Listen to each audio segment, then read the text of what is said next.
The Peter Schiff Show. Today was another typical day in the U.S. stock market with both the S&P 500 and the NASDAQ not only finishing positive on the day, but each registering new record highs. And again, as has been typical, the Dow Jones did not follow suit. Not only did the Dow not make a new record high, it didn't even close positive. The Dow is off about 60 points on the day. In fact, on Friday, the Dow Jones people announced that they were going to be making some substitutions to coincide with the 4-to-1 reverse split from Apple. I talked about that on an earlier podcast. Since the Dow Jones is a price-weighted index and Apple at $500 a share, I think was the highest priced stock in the Dow, it had the biggest influence on the Dow. And of course, since Apple has been such a strong performer, it has been powering the Dow, and that's all going to change after the split because it's going to go from the number one weighting to maybe number 16 or 17 or something like that.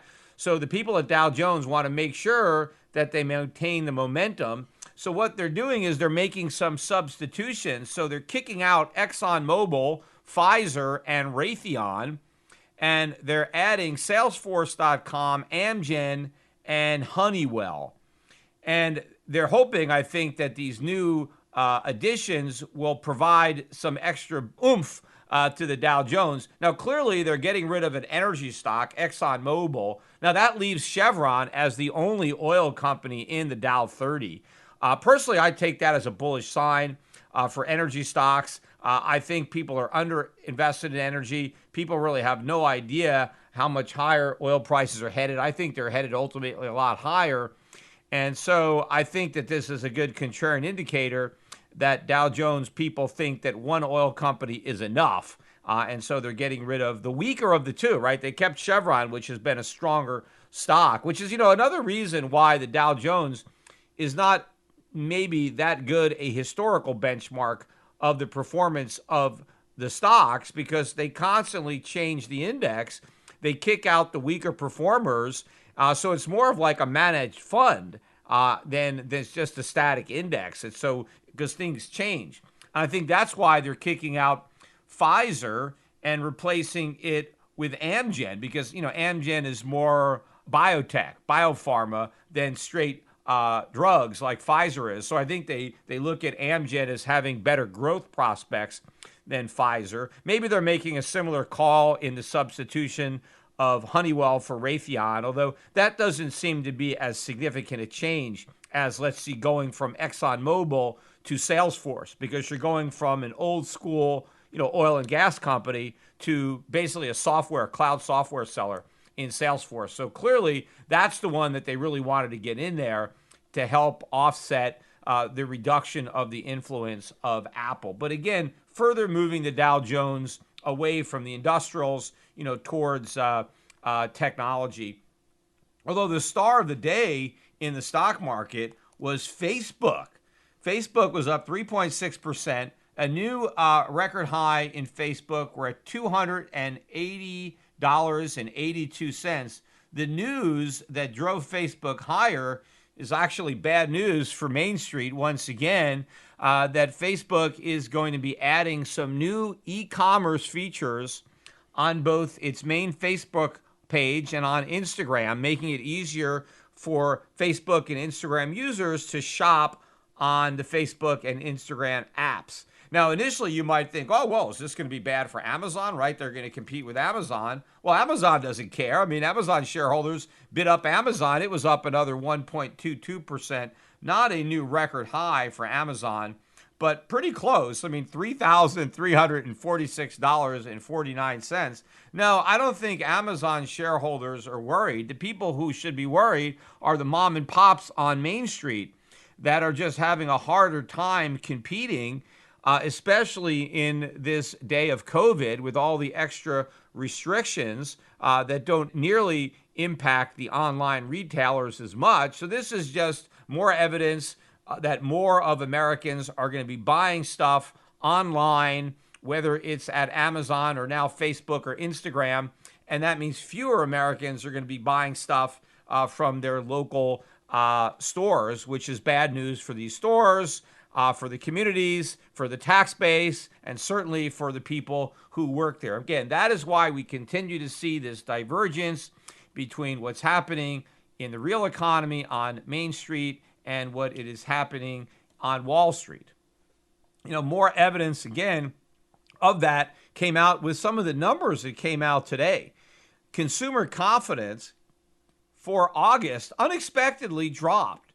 They were looking for an improvement over the prior month, which was 92.6. They thought that it would move up to 93.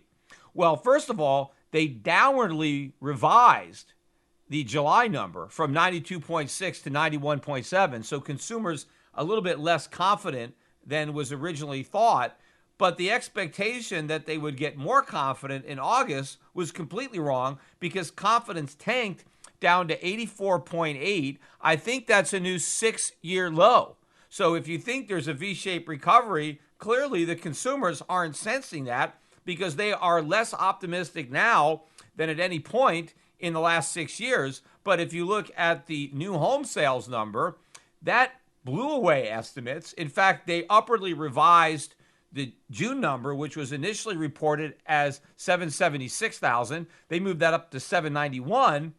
And the consensus for July was 774. Instead, we got 901,000. This is the best number for new home sales since 2006. Now, what was happening in 2006? The housing bubble. In fact, 2006 was actually the peak.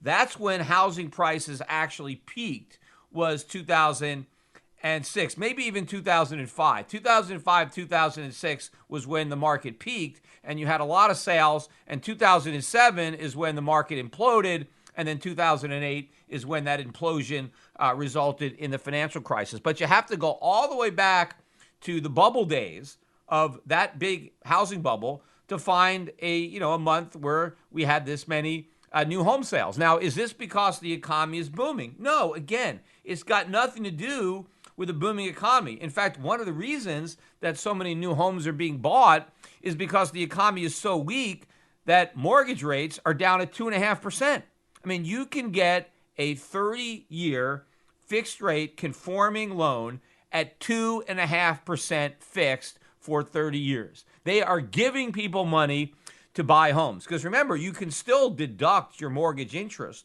on a house. I mean, up to a certain amount, but certainly for a conforming mortgage that the government is going to guarantee, you're going to be able to deduct that.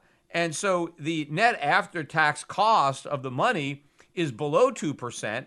That is below even the Fed's official inflation rate. Now, the actual inflation rate is well north of that, but here you could borrow money to buy a house for less than the annual inflation rate that we have now. Obviously, the inflation rate is going to go up a lot over the next 30 years, but you could lock in a mortgage of 2.5%, which after tax is less than the current inflation rate, locked in for 30 years.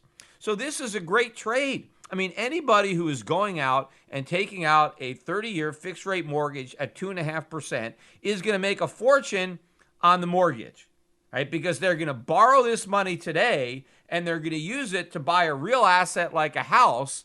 And by the time they finish paying off the lender is going to get a bunch of worthless paper. So no one is going to make money as a homeowner, because in real terms, the homes that you're buying with these 30-year fixed rate mortgages are going to depreciate, but the money that the lender is loaning you is going to depreciate more. So what you lose as a homeowner, you will more than make up for as a debtor. The real losers are the lenders, right? Whoever owns that mortgage, and in which cases it's the bank. Because even though the government is guaranteeing that you'll pay the mortgage, if there's hyperinflation, I mean, that guarantee doesn't mean anything, because of course you'll pay the mortgage. It's no big deal. It's nothing. The problem is that the mortgage doesn't have any value to the lender, to the bank. See, the government doesn't insure that. All the government does is ensure that the mortgage will be repaid in dollars. it doesn't ensure anything about what those dollars are going to be worth. So what does this mean, right? If we're gonna load up all of American banks with 30-year mortgages at 2.5%, what happens when interest rates eventually go up, which they have to, and all these banks are stuck with these mortgages that barely cover a fraction of the annual inflation rate? I mean, we are setting up our financial system for a complete implosion. The banks are going to fail. Anybody that owns these mortgages, pension plans, endowments, this is going to be a complete disaster. Yes, it's a windfall for the debtor, but it's a disaster for the creditor.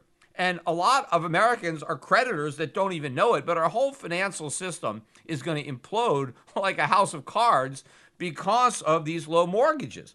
But certainly, it's these cheap mortgages that are being subsidized not only by the government, because the government guarantees that you'll pay, but by the Federal Reserve, because they guarantee that you pay an insanely low interest. People are now taking advantage of that to buy new homes, even though the cost of building new homes is really going up and the price is at a record high now to buy a new home. And if you look at lumber prices, the cost of building these homes is really going to go up. Plus, a lot of the other supplies are probably in shortage right now due to COVID. So it's costing more and more money to build these homes. But right now, when you can borrow at 2.5% because the economy is so bad, and it's only because the economy is lousy that you can get a mortgage this cheap, which is the only reason that people are able to buy. But what is actually causing them to buy is probably not necessarily the cheap mortgages. That's what enabling them to buy, right? What is causing them to go out and buy is because they want to get the hell out of the city.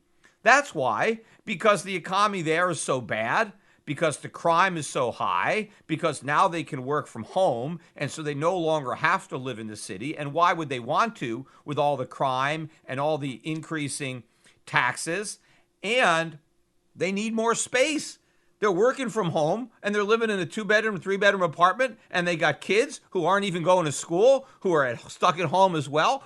So they got to get out of these cities. They need more space. They need a lower cost of living. And so people are now rushing out into the suburbs and they're bidding up prices. And that's going to continue. And these high tax states, look, I just read an article today. New Jersey is hiking taxes. Now, it's just on the millionaires, but it's going to be on everybody else. They're raising the taxes on people with incomes of over $1 million a year. And the top rate right now in New Jersey is 8.97%. And so they're going to move it up to 10.75%, almost 11%. But, you know, the problem when these high tax states raise taxes because they have budget problems that result from too much government spending, every time they raise taxes to try to, plug up that gap, it does nothing to address the underlying problem of out of control spending. And so when they just raise taxes, each tax hike guarantees that there's another tax hike coming. And so it's like a slow death, right? It's like Chinese water torture. So people are going to wake up, those who already haven't, and they got to get the hell out of there. I mean, even if you can afford the 10.75%, it's only going higher. So what is your breaking point? Is it 12%, 15%, 20%? But the reality is, if you're going to leave eventually, because they're going to eventually hit your breaking point, why not leave now? Because the whole thing is inevitable. And in fact, as high taxes chase more people out, the budget problem gets even worse. Because now the high taxpayers are gone, and so now they're paying nothing. So instead of getting 8.9% of something, they get 10.75% of nothing. And so because so many people leave because the tax hikes, then the ones that are dumb enough to pay have to pick up the slack with an even bigger tax hike in the future. So in order to avoid all that, you might as well get the hell out now. But this is happening in all these cities and all these high tax states. People now realize, hey, wait a minute, my employers are not only saying I can work from home, they are encouraging me to work from home. I mean, that reduces their liability too, because you're not coming into an office where you can get COVID or you can infect somebody else with COVID. And so now people are looking all over the country and they're buying houses and they're taking advantage of the 2.5% fixed rate mortgage to buy a property, even if it means they end up defaulting on the mortgage on their condos in the cities, once you secure your new digs, what difference does it make if you screw up your credit with a foreclosure on your existing place? And of course, a lot of the people that are living in the cities, they're renting. So it's no big deal. I mean, it's just they pay off their rent and now their landlord is stuck with an empty building and no tenant. So don't think that this spike in home sales means we got a booming economy. It doesn't. We have a lousy economy. In fact, it's so bad that people are trying to get the hell out of the city to lower their cost of living, and they're doing that by buying homes in the suburbs. And this is what is driving the new home sales. It's the desperation on the part of people in the city trying to get the hell out of Dodge. And the fact that the economy is so lousy, the Fed is able to keep interest rates so low and basically provide a massive subsidy in addition to the government guaranteed loan, which is a subsidy in and of itself because it reduces the default risk to the lender. So it makes it easier for people to borrow money. And now the Fed has made it even cheaper to borrow that money. So that is what is behind this diversion. So yes, consumer confidence is dropping even as they're, buying more houses. And in fact, speaking about what's going on Main Street, I saw an article today, American Airlines laying off 40,000 people. What a shocker there. I've been talking about the airline industry in particular, about how they are going to be downsizing and laying off more people. So, all of this stuff being completely ignored by the markets, by the economy. Obviously, these layoffs are probably weighing down the consumer confidence numbers, and I expect a lot more layoffs in the future. In fact, I'm reading more and more articles now about the permanency of the jobs that have already been lost. I mean, there are a lot of people that think, hey, if we get a COVID cure, a lot of these jobs are going to come back. They're never coming back. These jobs are dead. Even if COVID is cured, they are not going to come back to life. Hey, before I forget, too, I want to give a shout out to my son, Spencer. Spencer is 17, and tomorrow on August 26th is his 18th birthday. So he finally becomes an adult. I mean, once upon a time, you needed to be 21 years old to be an adult, but now, based on the amendment that lowered the voting age to 18, 18 is now really the age of majority rather than 21. I mean, personally, I think it should still be 21. I think it was a big mistake to lower the voting age down to 18. I think 18-year-olds are still kids. I think 21 is a much better age to, change their legal status to an adult. I mean, the impetus for that move was the Vietnam War and the draft. Now, I was against the draft. I'm still against the draft. I mean, I think armies should be volunteer, and I think the government, if they can't convince people to volunteer to fight, or they can't pay them enough money to get them to, willingly join the army or the armed services, then they better rethink that war. Maybe the war is not just if people aren't willing to fight for their country. I think a just cause, there will be enough volunteers, and if they're not volunteering, you'll be able to pay them. But if you can't do either, then maybe we should have no war and just come up with a truce. But we had a draft in the Vietnam days, and what the kids were saying was, if you're old enough to fight, you're old enough to vote. And the politicians bought into that and lowered the voting age. And, two wrongs don't make a right. And personally, I don't think voting and fighting have anything in common. Because if you're going to say that if you're old enough to fight, then you're old enough to vote, well, then you should also say if you're too old to fight, then you're too old to vote. If the only people that should be allowed to vote are people who are subject to the draft, then why are we allowing older people who are ineligible for military service, why are they allowed to vote, right? So it doesn't even make any sense. But I think that the voting age should have stayed at 21. Now, what they ended up doing is they ended up raising the drinking age to 21. So what we said is, at 18, you're not mature enough to handle alcohol, but you're mature enough to vote. I'd rather flip it. I say let them drink when they're 18, but don't let them vote until they're 21. In fact, personally, I think the voting age, I've said this, I think it should be maybe 28 or maybe 30. I mean, at this day and age, I think 21 is too young. I mean, it wasn't too young 200 years ago when 21-year-olds had been married for a few years and had been in the workforce. But when you're talking about kids who don't even graduate from college until their late 20s because they get a master's degree or something, I mean, they've never even been in the real world. Why should they be voting?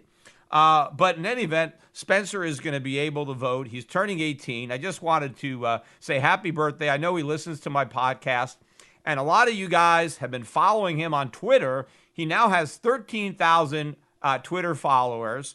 I know a lot of them obviously are following him because of me, but he has a great Twitter account, because if you look at the engagement that he has, you look at the number of likes, comments, and retweets, he's killing it on engagement. I mean, as a percentage, he's doing a lot better than I am, because I have, now I'm close to 300,000.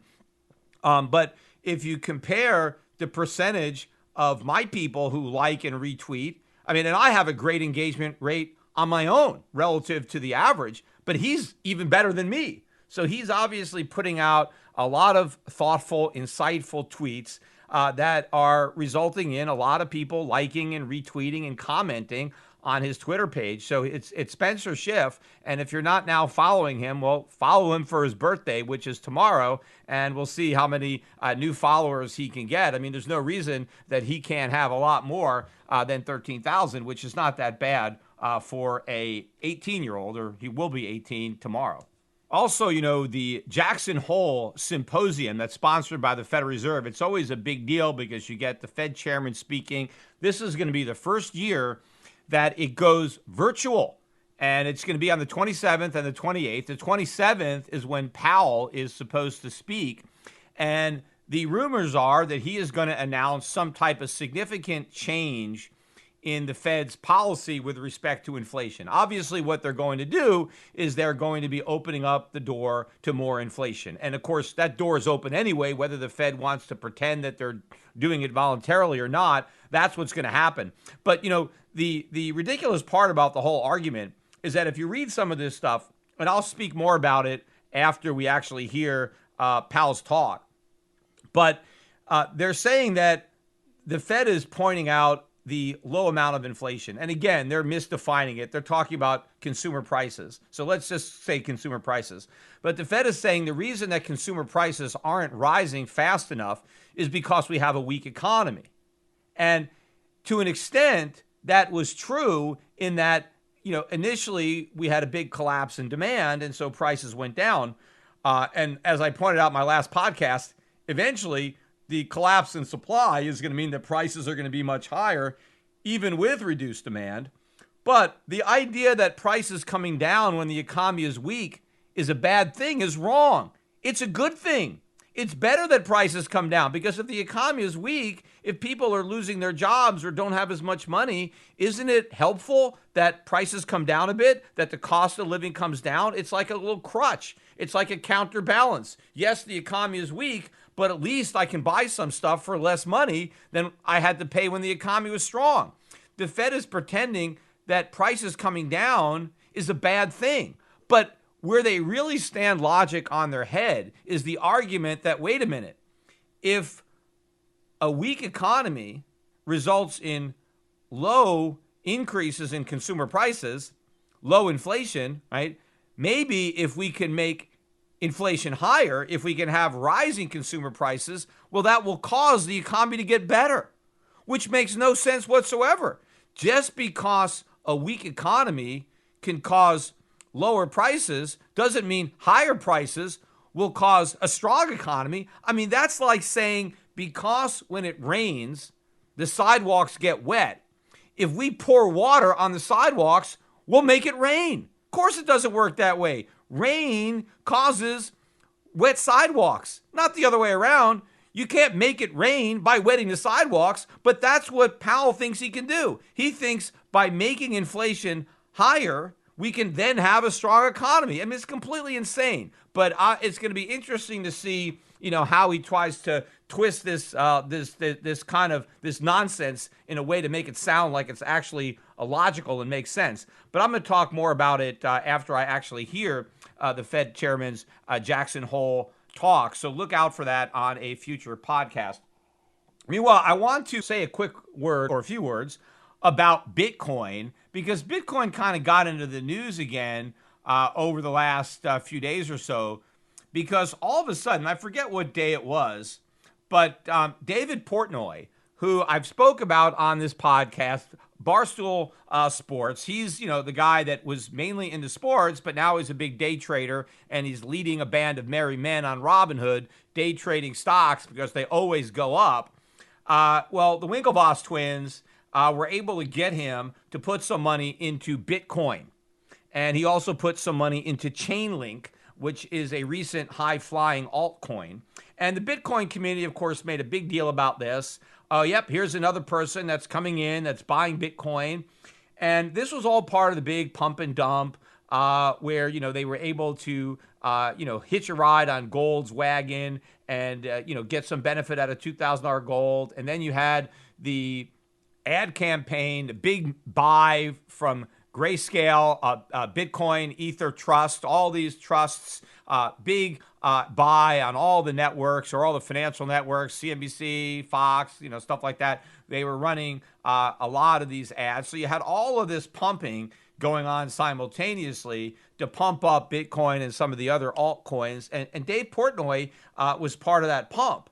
Well, what happened is he realized pretty quickly that while he was helping the pump, somebody was doing the dump.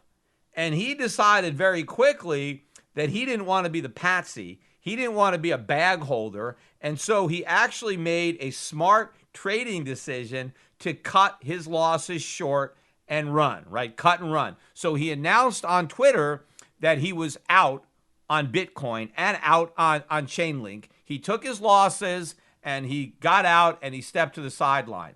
And ever since that announcement, the price of Bitcoin has in fact gone down. I think he got out at around maybe 11,700, 11,800. He got in around that price and I think rode it up to, 12.4, wherever it got. But once the momentum broke in a way that he wasn't used to, I guess from the stocks that he was trading, because he said, hey, stocks only go up or always go up, but coins don't.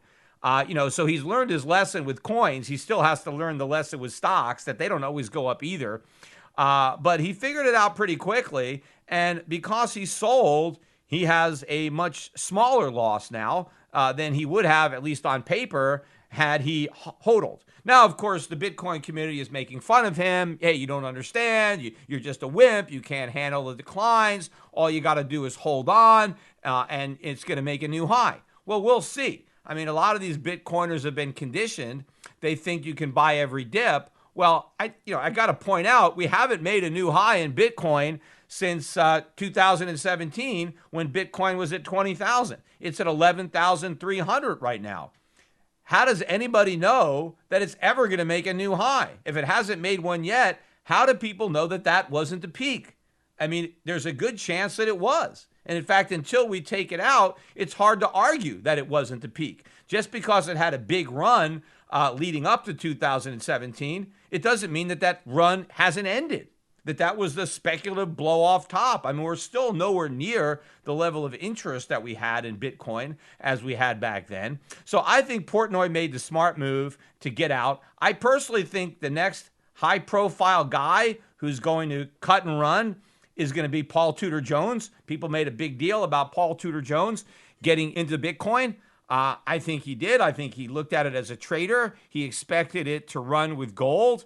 It did initially, but I think if it fails, I think if Bitcoin breaks back below 10,000, I think he's going to get out. I think he's going to take his losses and go someplace else. He'll take his chips off the table. He took a shot. He thought, hey, I'm going to bet on this horse. I think it's the fastest horse. Well, it turned out it wasn't. He bet the wrong horse. And I think he'll find that out. So I think that's more bad news coming for crypto. Right now, these guys are in denial. They've got their heads, up their behinds, and they're completely oblivious. They want to make fun of me because I didn't buy it when it was real cheap. Yeah, I know that. But eventually, I'll be able to make fun of them because they didn't sell it when it was very expensive, right? Because they're going to ride it all down. And a lot of these guys, maybe they bought some when it was real cheap, but they averaged up over time.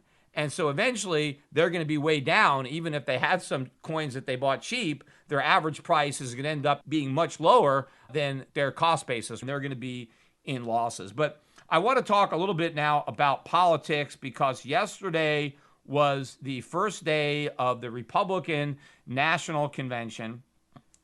And again, I have a lot of mixed feelings about the Republican convention because there were a lot of really good things that were said at that convention. And I really, enjoyed a lot of these speeches that were made. And I agree with a lot of the sentiments that were being expressed. I mean, the one thing that really annoyed me about every single speaker was that everybody went out of their way to say that Donald Trump gave us the greatest economy in the history of America, which is a bull-faced lie. And I get it, right? That's what they want to pretend because they want to pretend that we should reelect Trump to go back to the good old days, except, it's not true. And, it really shows you how long the economy has been lousy, that people have no idea what a good economy actually is like because they haven't experienced one. The idea that the best that's ever been in America was 2019, right? Before COVID. I mean, it wasn't even close. It was simply a bigger bubble than the one that he inherited from Obama. So that part really pissed me off, this, continuing to push that false narrative, lying about how great the economy was when it wasn't. And yes, I know there were some good things that Donald Trump did, but as far as I'm concerned, they're overshadowed by the bad things, by the increasing the size of government, by the massive deficits, by allowing government to get bigger, deficits to get bigger, and then for beating up the Fed and pushing them to cut rates and print more money, and cheerleading that effort of undermining the value of the dollar and inflating these bubbles. I mean, as far as I'm concerned, that negates the good things that he did. I'm not saying he only did bad things, but the stuff that he did is undermining his ultimate credibility and the credibility of the entire Republican Party, who's basically sold its soul now and signed on to socialism. And all we're arguing over now is the size of the bailouts. And it's not the principle. It's, how much money should we be printing? How much money should we be spending? How big should the deficit be? Nobody is arguing to eliminate the deficits. Nobody is arguing to cut government spending. We all want more government spending. It's just that the Democrats want even more than the Republicans. And so this puts us in a very, very bad position philosophically, I think, for winning the election. So, again, a lot of mixed emotions. But I'll tell you, the best speaker of the night, and there were some good ones, but I thought the best speech was by a 72-year-old Cuban-American immigrant by the name of Maximo Alvarez. Now, I had never heard of the guy, but he is a typical success story, a rags to riches, self-made guy whose father brought him to America to escape Fidel Castro in Cuba. So he comes to America. His father's got nothing. He starts from nothing. His first job, is working in a gas station. And he worked at several gas stations when he was younger. And now he owns over 500 of them. His company, Sunshine Gasoline Distributors, the guy's got an estimated net worth in excess of $80 million. It is a beautiful American success story. He achieved the American dream. And the reason that he was at the convention was to warn Americans that dream is in danger of being lost forever. And in fact, it's much harder for Americans today to do what Maximo was able to do because we have more rules, regulations, and taxation. I've often talked about one of the real negatives of the minimum wage is that before there was a minimum wage, a lot of young kids used to work at gas stations as pump jockeys, right? They would pump gasoline, but because of minimum wage, they were priced out of that market, and all of the service stations automated, and now they're self-serve, and so we don't have these jobs. But what used to happen is when kids would work filling up cars between fill-ups, usually they had a mechanic there, and then they would work and help the mechanic. And so they would start learning auto mechanics. And eventually they may become an auto mechanic. They didn't have to go to college. They learned from an actual mechanic. And then they may eventually own their own gas station. And then eventually a whole bunch of gas stations like Maximo did. Now, Maximo actually went to college. I mean, not a fancy college, but he went to one. And so I'm not really sure the whole trajectory of his success and how he came to be the businessman that he is. But Suffice it to say, fewer people are able to live the American dream now than in the past. And what Maximo is worried about is that even fewer people will be able to live it in the future, because he is warning Americans that what he is hearing from the Democratic politicians is not new. He's heard it all before in Cuba. It is the same message of Fidel Castro. It's the same nonsense that he heard then, right? Because Fidel Castro promised all sorts of stuff to the Cuban people. But the Cubans under Castro were far worse off than they were under Batista, right? So it was a very emotional and heartfelt speech that he delivered, warning to the Americans, voters. And he very much appreciates the opportunities that he had in America, the freedom that he was able to utilize to achieve his success.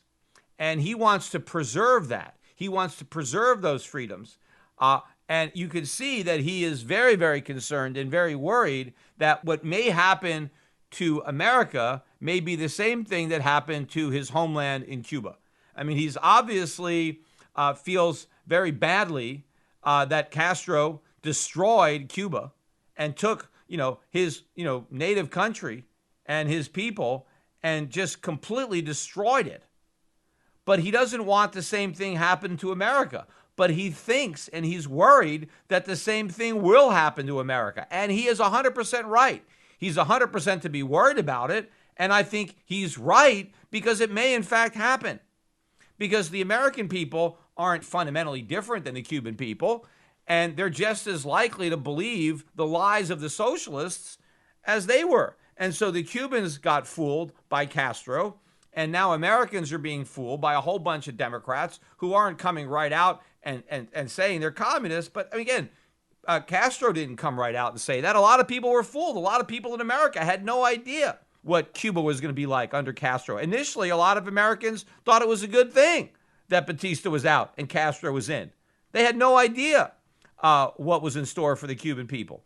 And the American people really have no idea the misery that awaits them. I mean, people think that it can't get any worse.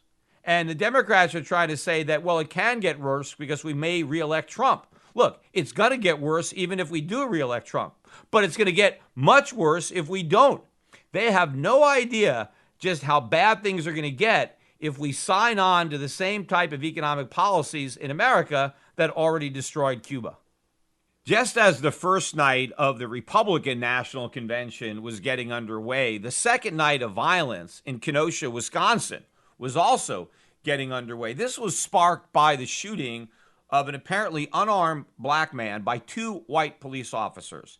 The individual, 29-year-old Jacob Blake, is not dead. He is recovering from surgery. He is in serious condition in the hospital. He was shot in the back several times while he was attempting to enter his car, while his three young sons were in the back seat of the car. And if you watch this video, and it's there, and it's very short, and it's very disturbing, it looks really, really bad. I mean, it seems like there's no obvious excuse for why this suspect is being shot in the back. Now, of course, you can't see what is happening inside the car.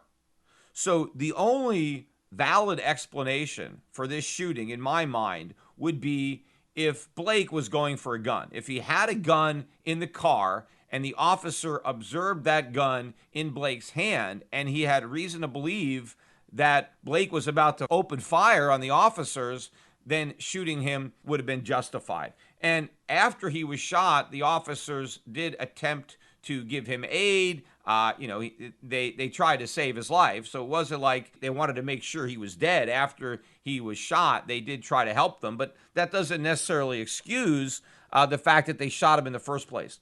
But as bad as it looks, and again, it looks bad, you still have to wait for all the facts. We still have to find out what was actually happening behind that car door that we can't see from the video that's online, right? But once again, the protesters, the rioters, they're not waiting for all the evidence before they try and convict these cops of murder. They've already taken their vengeance to the streets, right? They're already out there rioting because of what appears to be another racially motivated shooting of an unarmed black man. It's not murder yet because he's not dead, and hopefully he'll survive. But then, of course, even if he lives, you can claim it is attempted murder. But, there is no better example of why you can't rush to judgment based on partial information, right? When you have some of the facts, but not the proper context to understand those facts, you have to wait until all the evidence comes out. And the best example is the George Floyd case, because about a week or two ago, we finally got the video footage from the body cams of 3 of the 4 officers, former officers, who have now been charged in the case. One with second-degree murder, and the others are accomplices to second-degree murder. Now, as far as I'm concerned, the actual most outrageous part of the body cam video is the media's coverage of the release of the video, or their lack of coverage.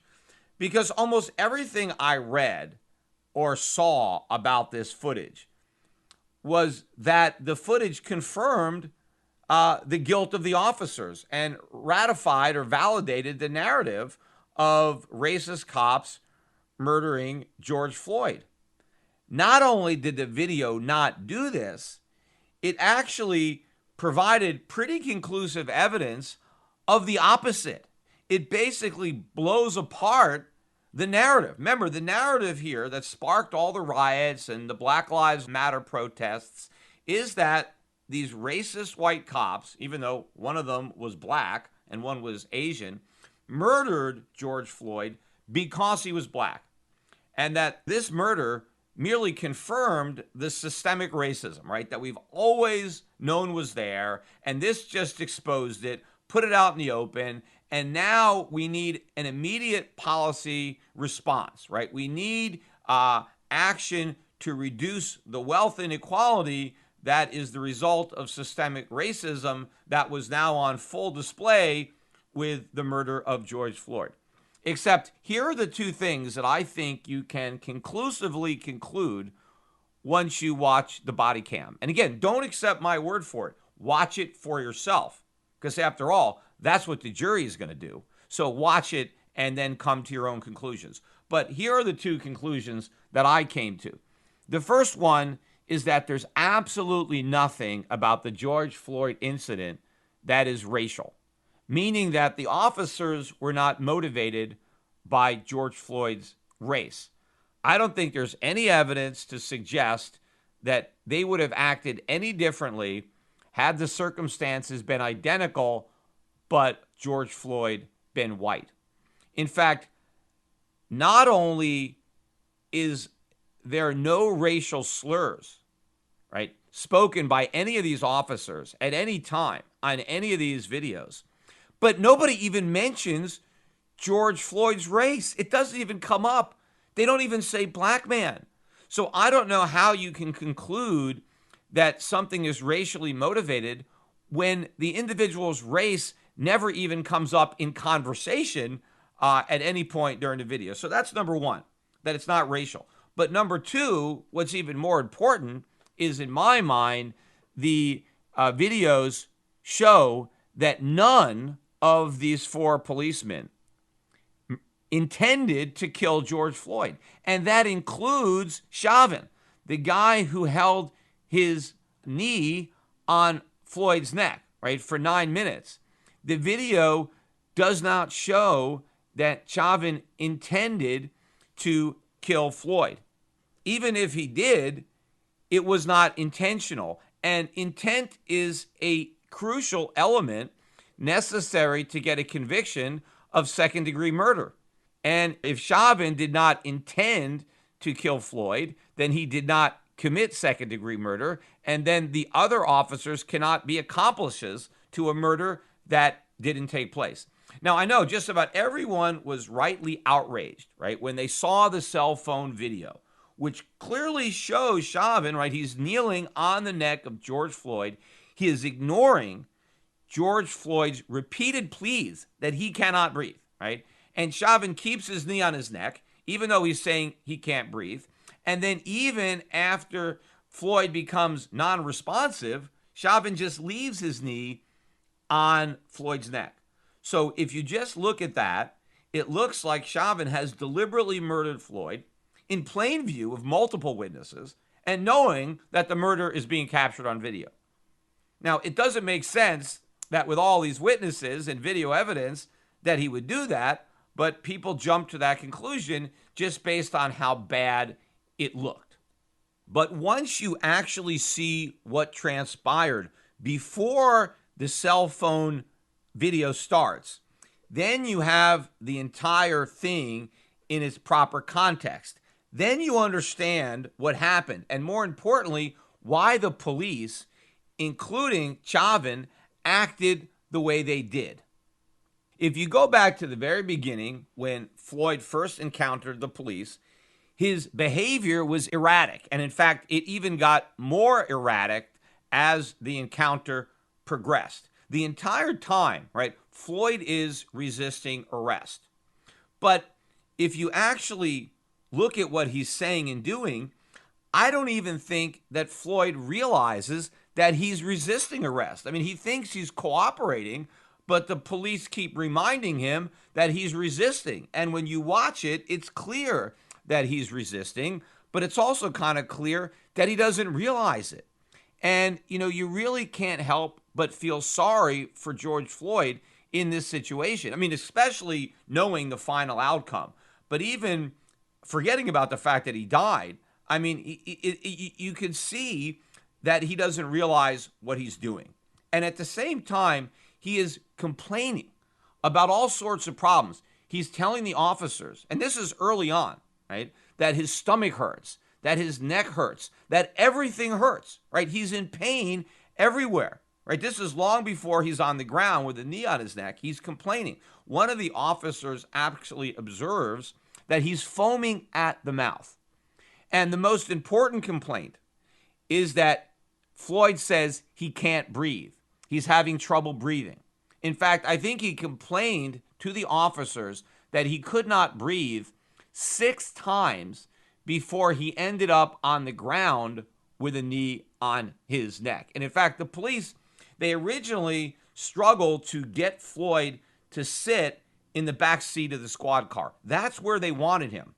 But as they were trying to push him in there, and even after he got in there, he was complaining that he was claustrophobic, but he was also complaining that he could not breathe. He told the officers while he was sitting in the back of the squad car with no, officers' body parts on his neck, right? He said he could not breathe. And he also mentioned that one of the reasons he couldn't breathe was because he had just gotten over COVID. Anyway, he ended up pushing his way out of the squad car. He left from the opposite side that he entered from. And after he gets out of the squad car, he again complains to the police while he's standing up that he can't breathe.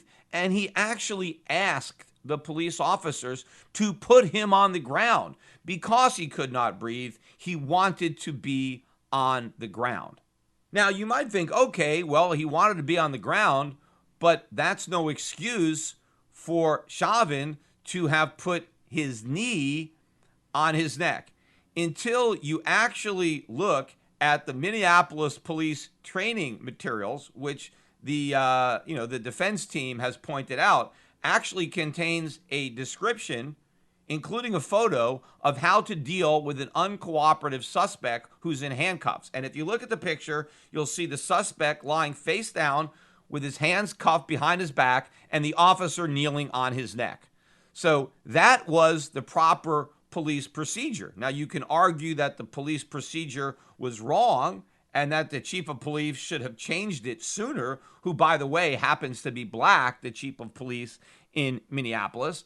But that is what the officer was supposed to do. Now, you might think, but why would you keep your knee on somebody's neck when they're complaining they can't breathe? Well, if they were complaining that they couldn't breathe long before you put your knee on their neck, well, then maybe you would believe that the failure to breathe had nothing to do with the knee on the neck. And after all, that was the original finding of the very first autopsy that was performed on Floyd. According to that autopsy, the knee on the neck had nothing to do with Floyd's death, that he did not die of asphyxiation, and there were no injuries. There were no bruises on his neck. And if this is a proper police procedure, I'm sure that the officer in question was not providing enough force on Floyd's neck that would stop him from breathing. And in fact, even as he is complaining that he can't breathe, the police are reminding him that he can talk. They're saying, you don't have any problem talking, therefore you must be able to breathe. And since Floyd had repeatedly claimed that he couldn't breathe even when he was seated in the police car, it makes sense that the officers did not believe that it was the knee to the neck that was responsible for his breathing problems when he had those same problems when there was no knee on his neck. So the question you might want to ask, and obviously a question that is going to be posed to the jury, is if Chauvin's knee on Floyd's neck is not what killed him, if he didn't suffocate from pressure on his neck, why was he complaining that he could not breathe, and why did he die? And the most obvious answer to that question, if you watch the body cam footage and you look at the autopsy, the conclusion is that Floyd died from a drug overdose, that he did have cardiac arrest that resulted from an overdose of drugs, probably complicated by the stress of the arrest and resisting arrest. But if you look at it, it's quite possible that Floyd would have died of that drug overdose even had he remained in the back of the squad car where he was initially placed by the police. In fact, it's very possible that he would have died at some point that day from a drug overdose, even if he never encountered the police, that the police encounter accelerated the death, but it's certainly possible that Floyd had already killed himself, that he had already consumed enough drugs to seal his own fate, regardless of any encounters that he may have had with the police. If you read the report from the police, the autopsy, Floyd had fentanyl, amphetamines, morphine, marijuana, and alcohol in his system when he died. And in fact, he had 3 times the lethal dosage of fentanyl in his body. In other words, he had consumed triple the amount that would kill somebody. That's how much fentanyl he had in his system. And in fact, if you read what the symptoms of a fentanyl overdose are, that's exactly what Floyd was exhibiting. You have a shutdown of your nervous system, which may explain all the pain that he was experiencing, cardiac arrest, and respiratory failure.